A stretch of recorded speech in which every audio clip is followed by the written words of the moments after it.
వర్తమానము వినుమా ప్రియ నేస్తమా, విని నీవు ప్రభుని విశ్వసించుమా. వినుమా ప్రియ నేస్తమా, విని నీవు ప్రభుని విశ్వసించుమా. Praise the lord. దేవునికి స్తోత్రం. అనుదిన మన్నా అనే ఈ ఆధ్యాత్మిక కార్యక్రమాన్ని వీక్షిస్తున్న ప్రియ సోదరి సోదరులారా, మన ప్రభువును రక్షకుడునైన యేసు క్రీస్తు అతి శ్రేష్టమైన నామములో మీ అందరికీ శుభాలు వందనాలు తెలియచేయుచున్నాను. ఈ శ్రేష్టమైన సమయంలో దేవుని పరిశుద్ధ గ్రంథంలో నుండి ద్వితీయోపదేశకాండం 18వ అధ్యాయం 13వ వచనం, నీవు నీ దేవుడైన యెహోవా యొద్ద యథార్థపరుడవై ఉండవలెనో. ప్రభునందు ప్రియ దేవుని యొక్క బిడ్డలారా, ఇశ్రాయేలీలు ఐగుప్తు దేశములో బంధకాలలో ఉన్నప్పుడు వారు ప్రార్థించగా దైవజనుడైన మోషేను ఐగుప్తులోనికి దేవుడు పంపి మోషే ద్వారా 10 అద్భుతాలు జరిగించి ఐగుప్తు నుండి కనానుకు దేవుడు వారిని నడిపిస్తూ ఉన్నాడు. కనానుకు దగ్గరలోకి వచ్చిన సమయంలో దైవజనుడైన మోషే గారు ఇశ్రాయేలీలందరినీ సమకూర్చి వారికి బోధిస్తూ ఉన్నారు. ఆయన వారికి బోధిస్తూ ఒక అద్భుతమైన విషయాన్ని తెలియపరుస్తున్నారు. ఇశ్రాయేలీలారా, దేవుడు మీకు శ్రేష్టమైన దేశమును దేవుడు మీకు అనుగ్రహిస్తున్నాడు. అది పాలు తేనెలు ప్రవహించే దేశం. మీరు కరువు అని అనుకొనకుండా సమస్తము సమృద్ధిగా మీకు దొరికే దేశం, మీరు తృప్తి పొందే దేశం. ఆ దేశములో మీరు ప్రవేశించిన తరువాత మీ దేవుడైన యెహోవాకు మీరు కోపము పుట్టించకుండా, ఆయన దృష్టికి హేయమైన కార్యములు మీరు జరిగించకుండా ఆయన యొద్ద యథార్థపరుడవై మీరు ఉండవలెను అని చెప్తున్నారు. నిజమే, ప్రభుని ఆరాధన చేసే ప్రతి ఒక్కరూ కూడా ఆయన దృష్టికి యథార్థవంతులుగా మనం జీవించాలి. ఎప్పుడు యథార్థవంతులుగా మనం జీవిస్తామో అప్పుడు మన జీవితంలో దేవుడు గొప్ప కార్యాలను జరిగిస్తారు.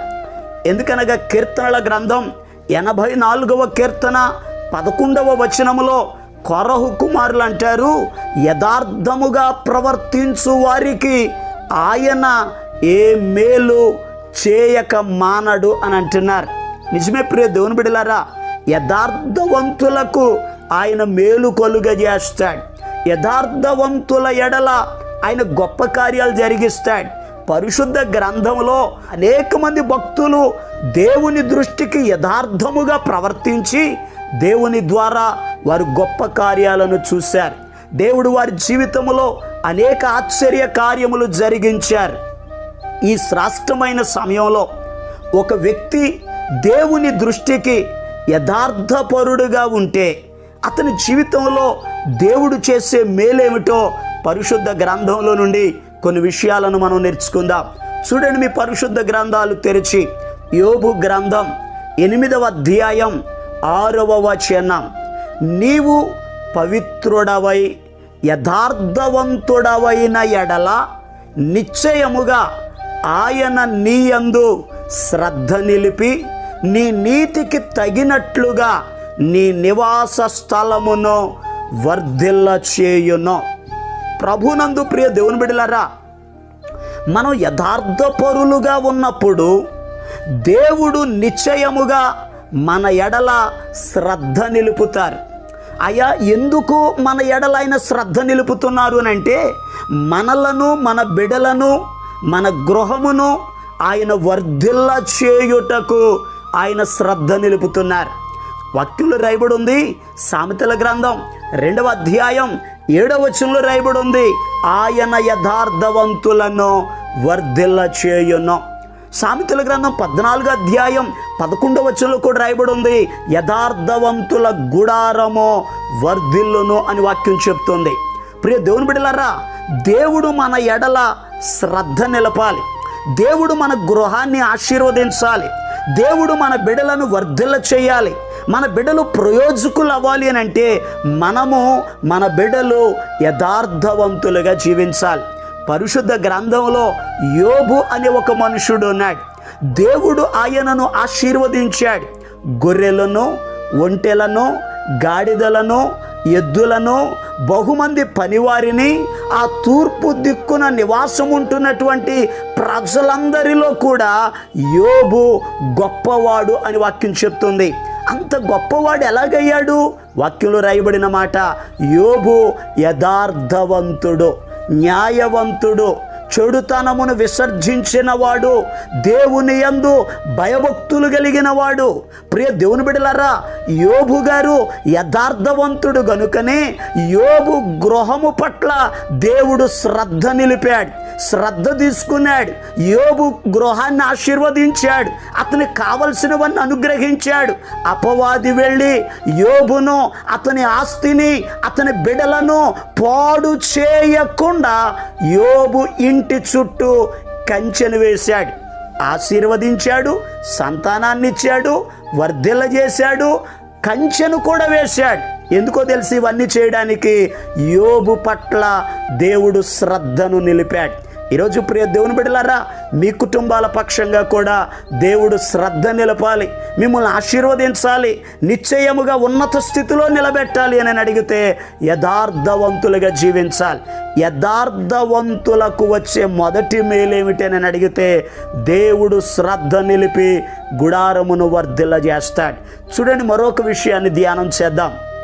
పరిశుద్ధ గ్రంథంలో 2వ దినవృత్తాంతముల గ్రంథం 16వ అధ్యాయం 9వ వచనాన్ని మనం చదివితే అక్కడ రాయబడి ఉంది, తన ఎడల యథార్థ హృదయము గల వారిని బలపరుచుటకై యెహోవా కనుదృష్టి లోకమందంతటా సంచారము చేయుచున్నది. ప్రియ దేవుని బిడ్డలారా, ఎవరు దేవుని ఎడల యథార్థముగా జీవిస్తారో వారిని దేవుడు బలపరుస్తాడు. దేవుడు మనలను బలపరచాలని ఆయన కనుదృష్టి ఈ లోకమంతా సంచారం చేస్తుంది. చాలా జాగ్రత్తగా గమనించండి. 2వ దినవృత్తాంతముల గ్రంథం 26వ అధ్యాయం 4వ వచనం 5వ వచనం మనం చదివితే అక్కడ మనకి ఉజ్జియా అనే రాజుగారు కనబడుతున్నాడు.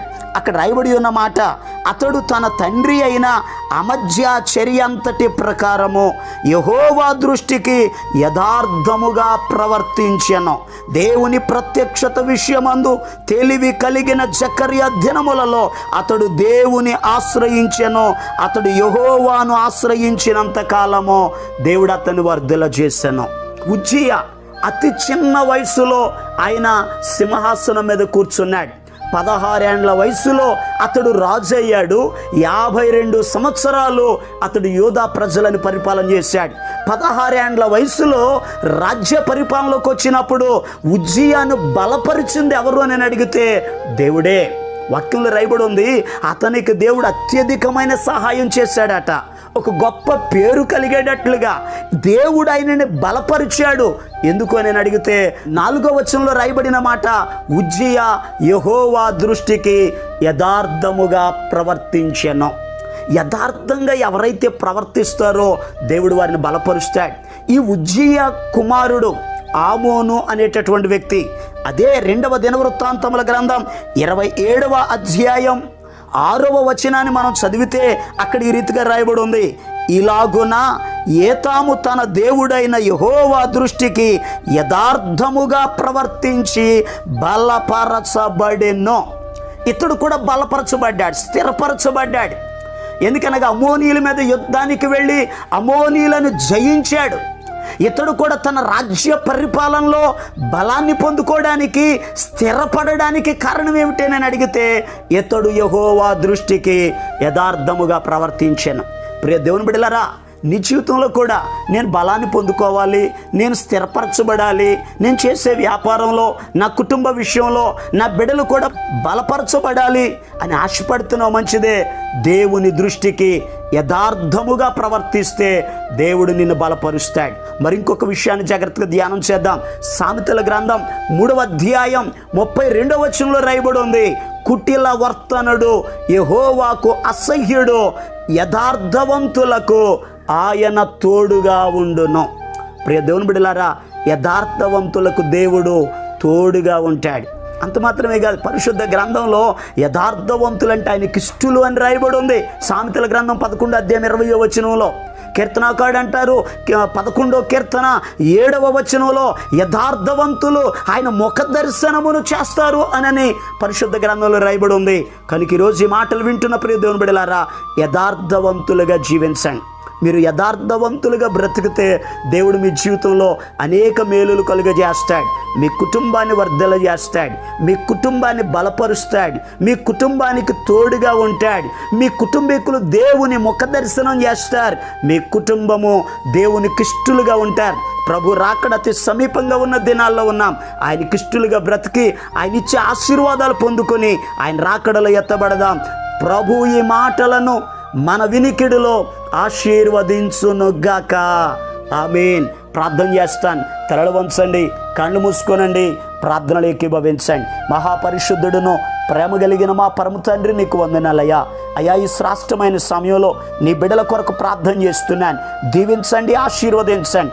యథార్థవంతులుగా అయా నీ పాదాల దగ్గర నీ దృష్టిలో జీవించే కృప దయచేయండి. బిడ్డలకు వస్తున్న ప్రతి అవసరతలను మీరు తీర్చండి. అయా, ప్రతి కుటుంబము వర్ధిల్లునుగాక, అభివృద్ధి చెందునుగాక, అందరి అవసరతలు యేసు నామములో తీర్చబడునుగాక అని ఆజ్ఞాపిస్తున్నాను.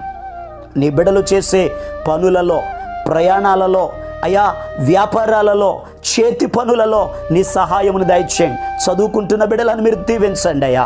ఉద్యోగాలు లేని బిడ్డలకు ఉద్యోగాలు దయచేయండి అయ్యా. వివాహాలు కాని బిడ్డలకు వివాహాలు జరుగునుగాక ఆజ్ఞాపిస్తున్నాను. కుటుంబములో ఐక్యత, సమాధానం లేని బిడ్డల కొరకు ప్రార్థిస్తున్నాను. వేదన చెందుతున్న బిడ్డల యొక్క ప్రతి కన్నీరు తుడవబడునుగాక ఆజ్ఞాపిస్తున్నాను. తండ్రి, గొప్ప కార్యాలను మీరు జరిగించండి. ఈ దినమంతయు నీ బిడ్డల ప్రయాణాల్లో, పనులలో నీ సహాయమును మీరు దయచేసి నీ బిడ్డలను దీవించి ఆశీర్వదించమని యేసు క్రీస్తు అతి పరిశుద్ధమైన నామం పేరట ప్రార్థన చేసి అడిగి పొందుకొని నాము తండ్రి. ఆమేన్. మన ప్రభు అయిన యేసు క్రీస్తు కృప మీకు తోడుగా ఉండి నడిపించునుగాక. ఆమేన్. ఈరోజు పుట్టినరోజు మరియు పెళ్లి రోజు జరుపుకుంటున్న వారికి సీసలి మన్నా చర్చి తరపున మా కుటుంబ పక్షముగా మీకు శుభాలు తెలియపరుస్తున్నాం. May God bless you. దేవుడు మీకు తోడుగా ఉండి మిమ్మల్ని ఆశీర్వదించునుగాక. దయచేసి గమనించండి, మీ కొరకును మీ కుటుంబం కొరకును దేవుడు మిమ్మలను అభివృద్ధి పరచాలని నిత్యము మేము ప్రార్థన చేస్తున్నాం. ఏమైనా ప్రార్థన అవసరతలు ఉన్న యెడల ఈ స్క్రీన్ మీద కనబడుతున్న నెంబర్కి ఫోన్ చేసి తెలియపరచండి. ప్రియ దేవుని బిడ్డలారా, అనుదిన మన్నా అనే ఈ వర్తమానాలు మీ స్నేహితులకు, మీ బంధువులకు కూడా షేర్ చేయండి. మన్నా చర్చ్ సీసలి అనే ఈ యూట్యూబ్ ఛానల్ను సబ్స్క్రైబ్ చేయండి. అందరికీ వందనాలు. ఎందుకింక కన్నీరు, ఎందుక వేదన, ఎందుకింక కన్నీరు, ఎందుక వేదన, నీ దుఃఖ దినములన్నీ సమాప్తమైనవని తెలుసుకొనేస్తమా యేసయ్య మాటిది.